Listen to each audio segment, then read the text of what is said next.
Decatur, Illinois, home of the corn, land of the children of the corn. This is the town that I grew up in. And so, my partner Josh and I decided to make the trek across the country from the East Coast to the Midwest to reconnect with friends and family that I left behind when I moved over a year ago. The drive to Illinois was perilous and filled with Ohio traffic. Make it on my own, I can't make it on my own, because my heart is in Ohio. So cut my wrists and black my eyes, cut my wrists and black my eyes, so I can't fall asleep tonight, or die. And the Airbnb kinda sucked. I really wanted to record more videos while staying in the Airbnb, but there were almost no decorations, so the walls were really echoey and it sounded like garbage in there. After sleeping on the lumpy beds and completely fucking up my lower back, we decided to go visit my mother for a bit, picking up sticks in her front yard and playing with her puppy squirrel. We got some goodies at the thrift store, and then went on our great Menards migration, where we managed to save big money. Save big money at Menards.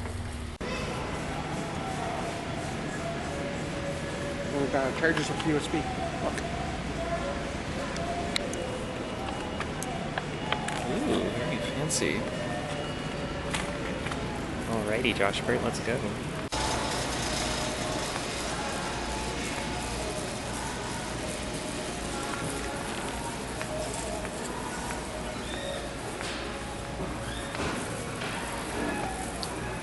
Hell yeah. Oh, we hit the jackpot, baby. Oh, that baby is dying. You should try these. I think that'll give me body cancer. I think we should try these. I'm not putting that in my mouth. Look, it's got peanut butter. The clearance, too. Yeah, I wonder why. I think we got everything we need right here, personally. After stuffing the trunk of my car with as much soda as we could possibly carry, we visited one of my friends who suggested we see the Minecraft movie.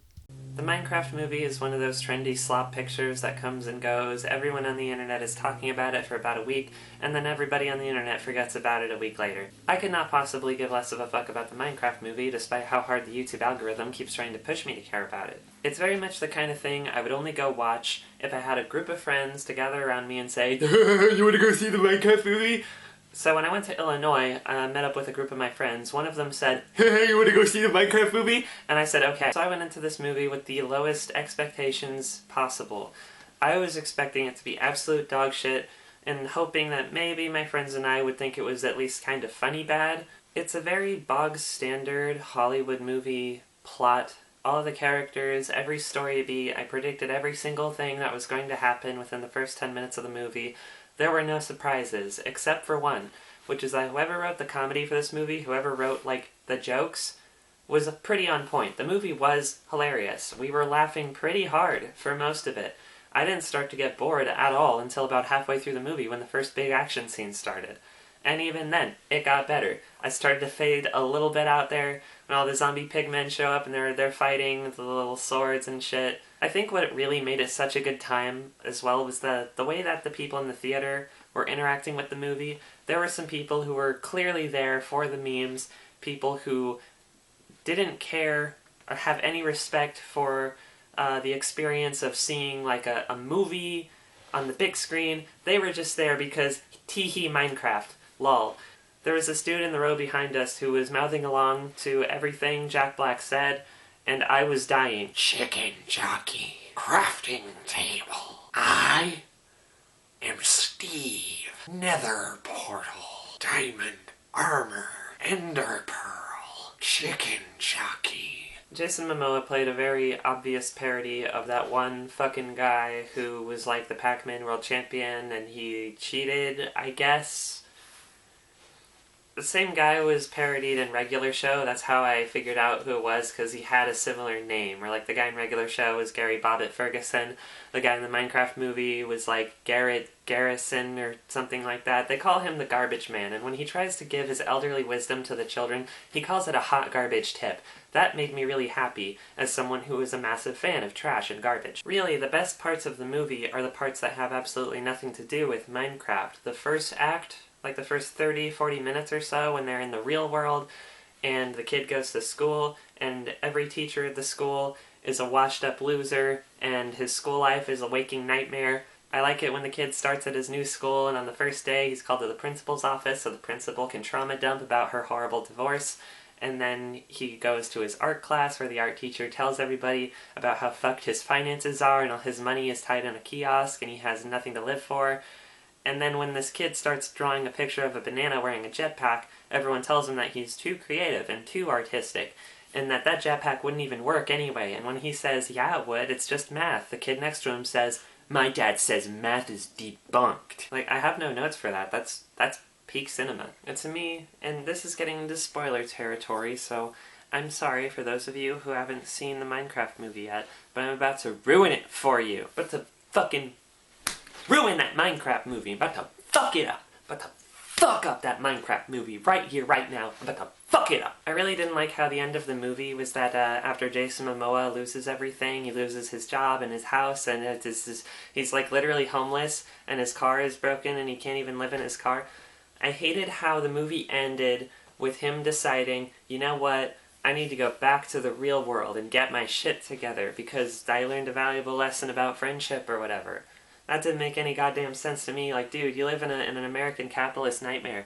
Why don't you just stay in the Minecraft world with Steve? Why don't you just live there with him?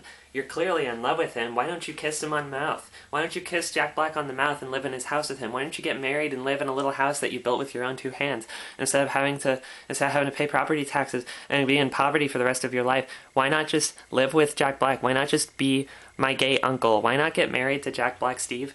And Steve, Jack Black, and Jason Momoa dad could be like my two gay uncles, and they would be really nice to me. I feel like they would both be really approving of my lifestyle as a transgender gay, homo gay. I could just perfectly imagine, Jack Black dad and Jason Momoa gay uncle slapping me on my shoulder and saying, you know what?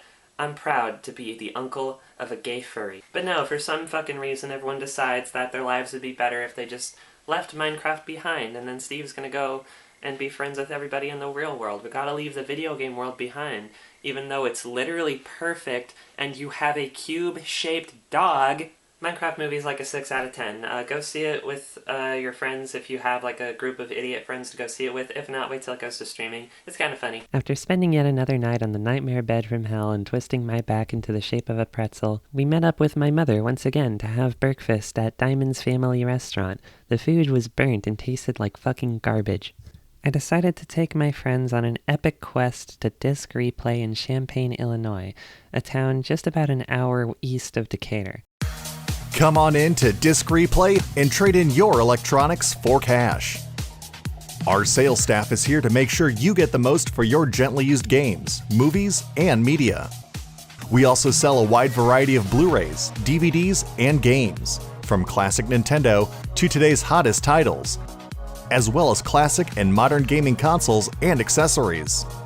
We also buy and sell Funko. I have a lot of history with Disc Replay. It's a business that I used to go to all the time with my friends. We'd check out what cool used video games and movies they'd had in stock, and then we'd go to Taco Bell for dinner afterwards. The Disc Replay in Decatur has long been shut down since the pandemic, but the one in Champaign is a lot nicer than that one ever was, to be honest. I bought a couple of epic Star Fox games, and No More Heroes 3 for Nintendo Switch, which I am very happy about. While on our way back to Decatur from Champaign, we got a phone call from my friend who lives in Springfield, which is about 40 minutes west of Decatur. For those who have never been to Illinois, it might be best to imagine it as a vast ocean of corn where every town and city is like its own little island separated by the vast corn seas. You can drive in a straight line for hours without seeing any signs of civilization whatsoever. Josh finds this aspect terrifying, but for me, it's kind of relaxing to be driving in Illinois again. Especially at nighttime, it makes me feel like I'm flying my spaceship from one planet to another, and the wide open roads with sparse traffic makes me feel like I could go on forever. There's not an overwhelming amount of stimuli to keep me distracted, which means I can get lost in my thoughts and completely dissociate from whatever is happening around me. To be on the Illinois interstate is to be truly free. Champaign, Illinois is a very nice place to be. Springfield is slightly less nice. It's basically like a slightly improved version of Decatur, and while Decatur It's a stinky, smelly old factory town, so if you ever wonder why I am the way I am, blame it on the town I grew up in. It's fucked up. Later that night, a whole bunch of our friends gathered together to play Dungeons and Dragons. I used to play this game regularly with my friends, and it was one of the greatest joys in my life at the time. I'll never forget the thrill of seeing how our characters grew and developed bonds with one another. It was like we were crafting our own little anime together, where I was the stereotypical gay tiefling rogue.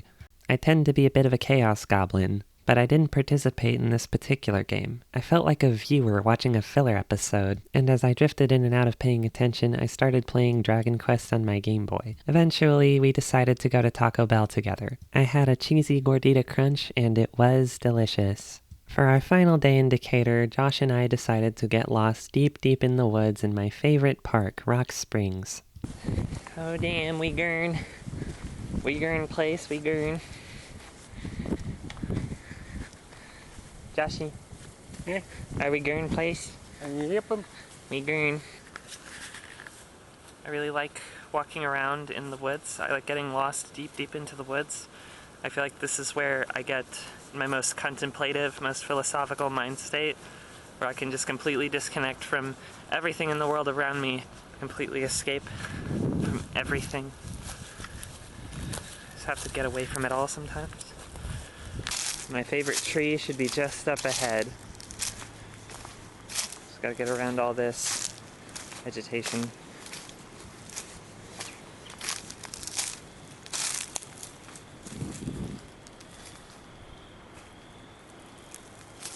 Things moving around.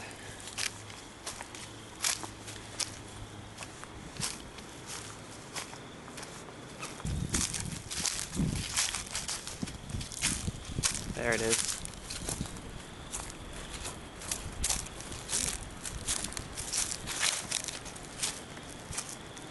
My old tree.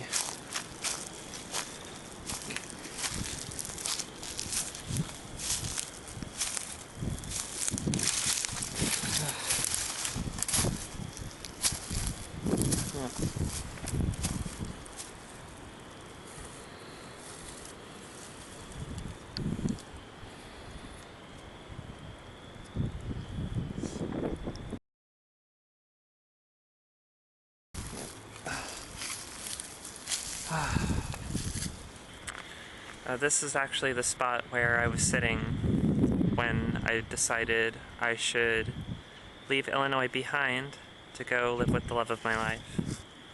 A lot of history with this tree, you see. Come here, you. Cutie. You know, it's only natural that over time friends will grow apart. You'll find different paths in life, different, but you don't always have to drift apart completely. You don't have to leave your home and all your friends and family behind in order to evolve, to grow as a person. You know, you could call me a literal tree hugger because the day before I moved out of Illinois, I actually did give this tree a hug because I knew it would be a few months before I would see it again.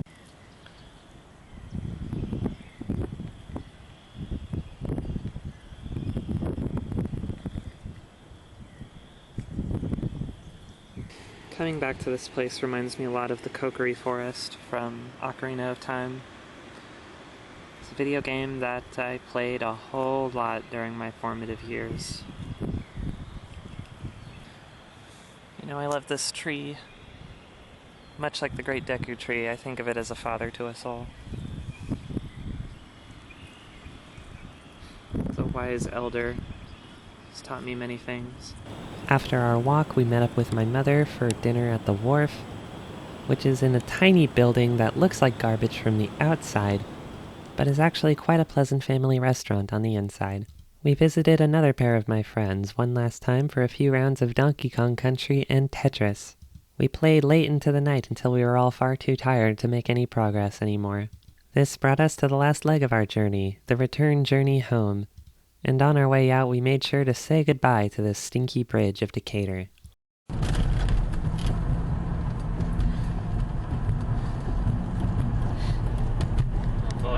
up on Decatur's famous Stinky Bridge. There's Staley's. This is the corn processing plant. This is where corn is processed. It's where I was born.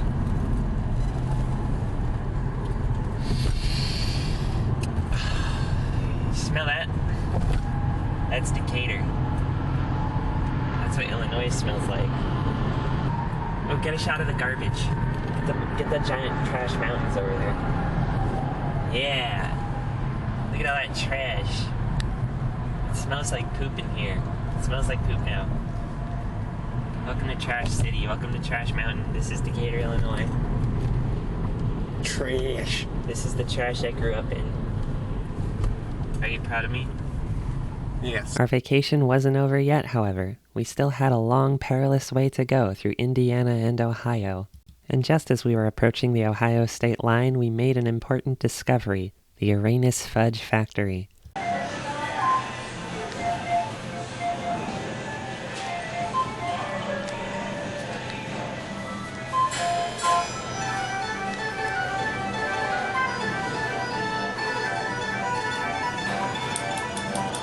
The Uranus Fudge Factory can best be described as the Midwestern American nightmare.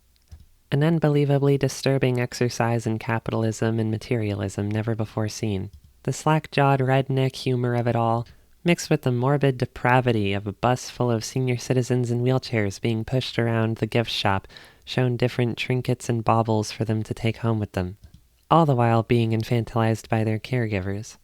The tourist trap atmosphere of this place was intoxicating, and we wasted almost half an hour of our lives at this place. I did get a cool t-shirt out of it, though.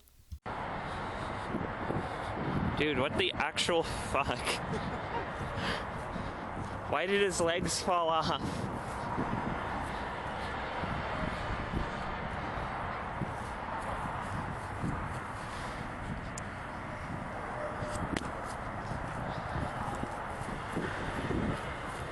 Everything.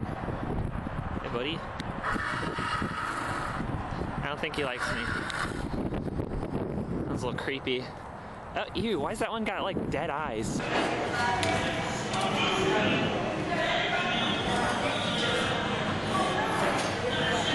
you know what it feels like to be trapped in? Well, as soon as we get this door unlocked, I may be able to get out of here. Thank you for opening up there, son. I figured I may have to sleep in here for 2 days. Oh, yeah, this is gonna hurt. Oh, God. Oh, God. Why does it feel so real? Josh and I end up driving across Ohio at least once a year, and every time the curse of Ohio brings some horrible tragedy upon us. So we went in prepared this time with our crucifixes and made sure to get through unscathed.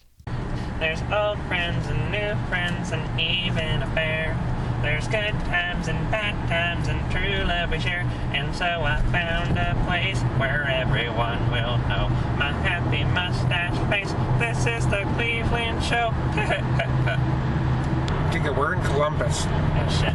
After several more hours of driving with my lower back, my shoulders, and my neck aching like absolute fucking crazy, we finally made it home, where I proceeded to spend the next day rot-maxing in my chair all day, talking to friends on Discord about how gay I am.